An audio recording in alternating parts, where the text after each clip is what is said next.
भारताच्या इतिहासातील सर्वात वादग्रस्त मिलिटरी ऑपरेशन आणि धार्मिक स्थळात भारतीय सैन्य शिरलं, गोळीबार झाला, शेकडो लोक मारले गेले आणि त्यानंतर भारताचा इतिहास कायमचा बदलला. प्रश्न आहे, ऑपरेशन ब्लू स्टारची वेळ आलीच का? नमस्कार मित्रांनो, मी वैभव आणि आपल्या वैभव डिकोट या युट्यूब चॅनलमध्ये आपलं स्वागत. मित्रांनो, पहिल्या भागात आपण पाहिलं जनरल सिंग भिंद्रनवाला यांचा उदय कसा झाला, पण आता प्रश्न आहे ते गोल्डन टेम्पल पर्यंत कसे पोहोचले. कथा सुरू होते 1982 पासून. पंजाबमध्ये हिंसाचार वाढत होता. पोलीस अधिकारी, सरकारी कर्मचारी, पत्रकार आणि भिंद्रनवाले यांचे विरोधक लक्ष बनत होते. सरकारच्या मते अटकेच्या भीतीने भिंद्रनवाले काही सशस्त्र समर्थक अमृतसरमधील गोल्डन टेम्पल कॉम्प्लेक्समध्ये जाऊन राहू लागले. विशेषतः अकाल तख्त परिसर त्यांच्या कारवायांचं केंद्र बनल्याचं सांगितलं जातं.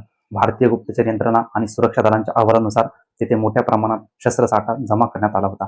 सरकारचं म्हणणं होतं, हा फक्त धार्मिक प्रश्न राहिलेला नाही, तर नॅशनल सिक्युरिटीचा प्रश्न बनला होता.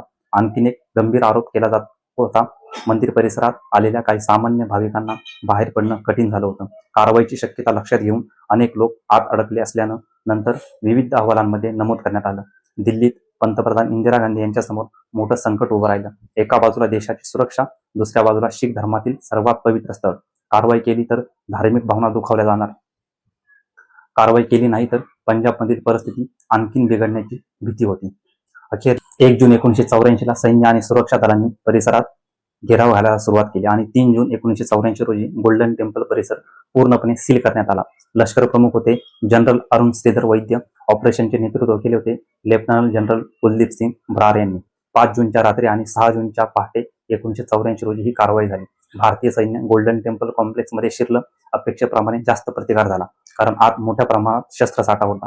Automatic rifles, light machine guns, self loading rifles, rocket launchers, hand grenades आणि मोठ्या प्रमाणात ॲम्युनेशन होतं. गोळीबार तासनतास सुरू राहिला. अकाल तख्तचं मोठं नुकसान झालं आणि अखेर 6 जून 1984 रोजी जनरल सिंग भिंद्रनवाले मारले गेले.